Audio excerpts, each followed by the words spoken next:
coisa na Índia. Agora eles estão com uma política na Índia terrível, em Dutva, que eles querem uma Índia para os hindus. Qualquer grupo religioso que não seja indiano sofre profunda perseguição na Índia, né? Em vários outros, todos esses lugares há uma grande perseguição. Isso aqui não é só perseguição aos cristãos, é perseguição religiosa em geral. Há lugares, por exemplo, em que a perseguição é aos muçulmanos, por exemplo, né? A gente pega na Índia mesmo, os muçulmanos são perseguidos, né? Mas na maioria dos outros países aqui, a gente pega Oriente Médio, África, o grande agente perseguidor são os grupos muçulmanos, seja o Estado, sejam grupos terroristas radicais, né? Considera-se que nesses lugares de vermelho mais escuro, melhor, de vermelho mais escuro, não, de vermelho, buscas conservar uma presença católica, mesmo que seja de uma forma clandestina. A ACN está presente em todos os lugares, certo, né? Ajudando a igreja. Então, muitas vezes ajudar.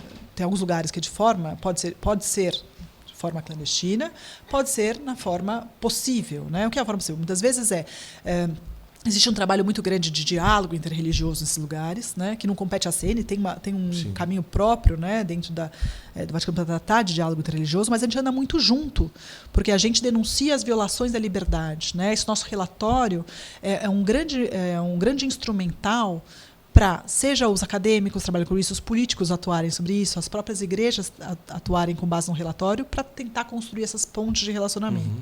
Mas muitas vezes o diálogo não existe, porque para dialogar é preciso que a outra parte queira estar junto. Uhum. Né? Dom Dabiré de Burkina Faso, que você comentou, ele era o responsável pelo diálogo interreligioso, né, na região. O padre que trabalhava com ele foi assassinado. Nossa. Então, assim, muito difícil, né? Quase não há um diálogo, né? Então você sai para missa e não sabe se vai voltar, né? Ou às vezes há um diálogo, mas os agentes da violência não são os grupos oficiais, são grupos terroristas extremistas que atuam ali e o Estado falha em reprimi-los, né? A gente saiu na mídia bastante ultimamente a questão do Paquistão, né, da questão da lei da blasfêmia no Paquistão, né? Um senhor de 70 anos foi acusado de blasfêmia, né, contra o Alcorão. Vandalizaram não só a loja dele, como ele foi massacrado pela turbe, né, pelas pessoas em volta.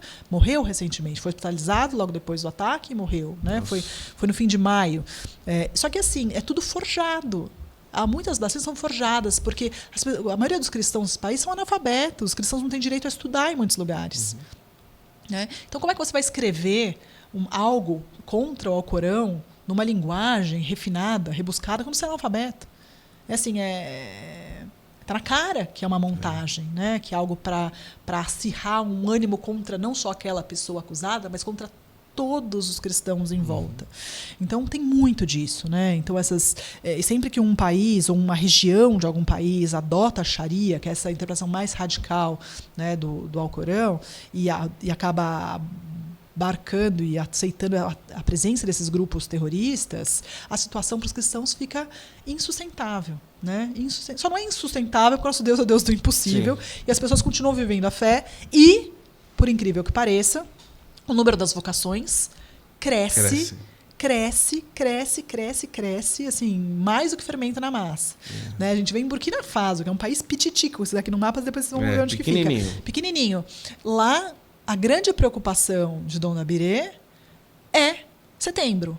Eu falei, por que setembro, Dom Dabiré? Porque quando começa o ano escolar, eu não sei onde eu vou colocar tanto seminarista.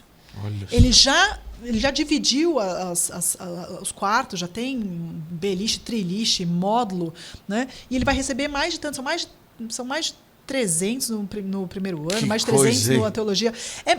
Assim, é vocação que acaba mais. A ACN apoiou, no ano 2023, quase 11 mil. Foram 10.900 e quebrados seminaristas no mundo. Entre Ásia e África, sendo que a maior parte é na África, foram mais de 80%. As vocações desses países onde a fé onde você não tem liberdade de praticar a fé. Então é lindo. Uma coisa que está me chamando aqui a atenção é que pertinho aqui nós temos um país vermelhinho, Nicarágua, que inclusive está dizendo que piorou desde 2021. Venezuela já está laranja, Cuba laranja, Haiti laranja. Então, assim, não precisa atravessar o mundo para a gente entender que existe. E nesses daí também se resume em uma perseguição basicamente ao catolicismo e à vida cristã? Sim, e muitas vezes, às vezes a questão começa com uma questão política, alguém colocou uma fala que o governo ditatorial não gostou, mas depois isso pode se abranger e acabar afetando o povo. Né? A gente sempre olha do ponto de vista do povo católico. O povo está impedido de praticar a sua fé? Né? Porque às vezes é uma questão pontual em relação a um indivíduo. Então, sempre que isso afeta o povo, a gente considera uma violação à liberdade. Não é uma questão pontual em relação à pessoa, é em relação ao povo. Né? Nicarágua é um dos países que eu não posso comentar. Eu posso pedir orações, e peço, né, orações. Há 3 países no mundo em que a gente pede muitas orações, né, porque a igreja vive lá com muitas restrições. E mesmo a ajuda é complicada, né? Enfim, a gente pode colocar as pessoas em risco. Muitas vezes ajudar de uma outra forma, a gente coloca a comunidade local em risco maior. Então a gente precisa rezar demais. Nicarágua é um desses países que exige as nossas orações. Olha que coisa, né? E tantos outros. Você olhou aí um pouco do mapa. Aqui nós temos situações que muitas vezes a gente não tem noção daquilo que é a limitação de você simplesmente querer viver a sua liberdade religiosa. O que significa ser cristão, né, em muitos desses lugares? Significa ter o seu documento de identidade. Quando você nasce, vem um carimbo lá, cristão. Né?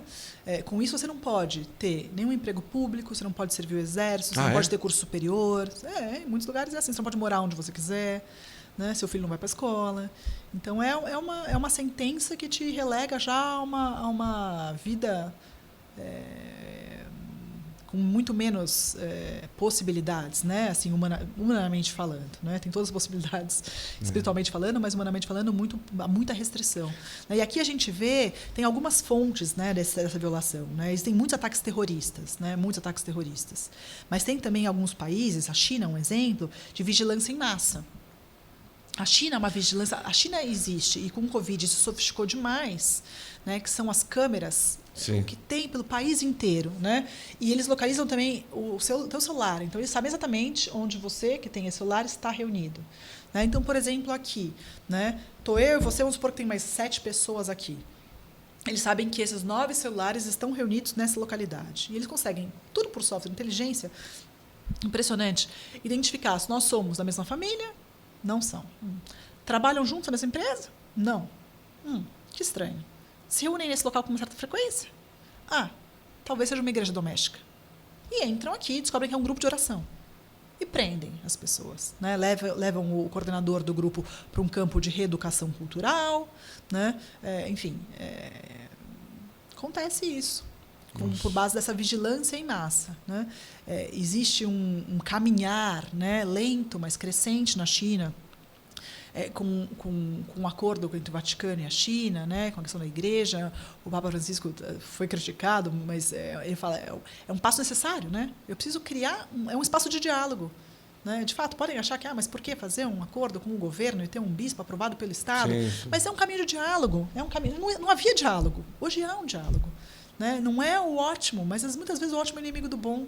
Né? E para o povo que está lá, é bom poder ter uma igreja aberta, é bom poder ter a pregação do evangelho. Pelo menos né? não se reunir sendo vigiado, né? Um grupo de oração que a pessoa sai preso. Não, às vezes continua existindo, né? Mas assim, você tem um outro caminho, começa a se construir. Né? A gente viu, foi anunciado, né, recentemente o número de batizados esse ano na China. Né? Maravilhoso isso, maravilhoso. E é uma terra, né? E a gente tem que rezar muito pela China também, né? Pelos chineses, porque é uma terra que vive um ateísmo diferente. O Deus deles é o partido. Quando eles forem apresentados com liberdade a esse Deus, gente, quem segura esse lugar? Né? Isso vai ser uma maravilha, uma primavera, né? Para aquele povo todo, né? Que cresceu tão privado do conhecimento de Deus. Né? Desconhecem. Nunca ouviram falar em Jesus, nunca ouviram falar em Nossa Senhora. Porque não há informação, não flui informação. Sim. Então, quando começa a poder fluir, gente, que bênção que é para o povo, né? Rezar muito pela China. Muito. É algo extraordinário. Tem lugares que tem essa questão da lei anticonversão, então você pode, sim, se converter à religião dominante. Normalmente, isso acontece em países muçulmanos, né? Mas não pode sair. Você não pode deixar de ser muçulmano e se tornar cristão, você passa a ser perseguido pela família. Não pode deixar de ser. Não pode deixar de ser. A pena é de morte. A pena de morte. Se você deixar de ser muçulmano para se tornar católico, ou budista, ou hinduísta, ou o que quer que seja, a tua pena é de morte. Né? Então, a família inteira tem e é uma não só a pena, mas é uma vergonha para eles. Então, é uma vergonha para a família ter alguém que se converteu. O pai corta relações, tira um nome. É uma coisa assim profunda, né? E a gente tem os ataques mais sutis, que é isso que a gente vê aqui, né, perto de nós, tá nem tão pintado, que são esses ataques também culturais, né, querendo mudar a cultura, né, querendo apagar essa tradição judaico-cristã que tanto bem trouxe para a civilização, né, ocidental, sim, e para o mundo, né, que não relativizar a importância disso, né, que a gente tem que tomar muito cuidado, porque nenhum desses lugares, a perseguição religiosa, essas violações da liberdade começa grave, com pena de morte para quem se converte e se torna cristão, de um dia para o outro. Né? São pequenos episódios de violência que começam a ser tolerados. Fala assim, nem adianta mais fazer boletim de ocorrência, isso não vai dar em nada. Esse sentimento do não vai dar em nada é extremamente perigoso. A gente tem que sim se escandalizar quando aqui no Brasil, por exemplo, uma mãe de santo é apedrejada. A gente tem que escandalizar. Não pode ter espaço para isso. Né? Quando alguém entra numa igreja e viola o sacrário, derruba a imagem da Nossa Senhora no chão, e a gente tem que escandalizar sim. Né? Por quê? Porque isso são atos de violência pontuais. Se eu começo a achar que isso é normal, é assim mesmo, tudo bem, é liberdade do outro, pera lá, né? Assim, eu começo a mudar a cultura.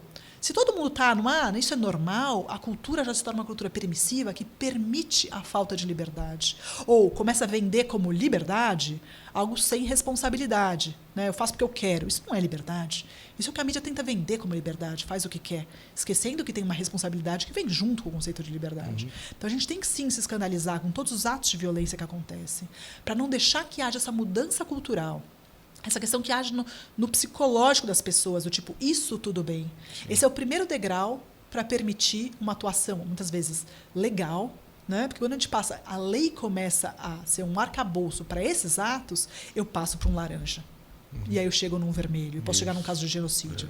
Então a gente tem que tomar muito cuidado, né? Aqui no nosso Brasil, que não está pintado no mapa, mas assim, é algo que eu falo, a gente tem que estar muito alerta, porque a gente começa a ver essas questões vindo, né? Tentando mudar a cultura, movimentos que vêm com marketing bem feito por trás, querendo mudar as palavras, não aceitar certas coisas. Não é isso, né? A gente tem que ter muito cuidado.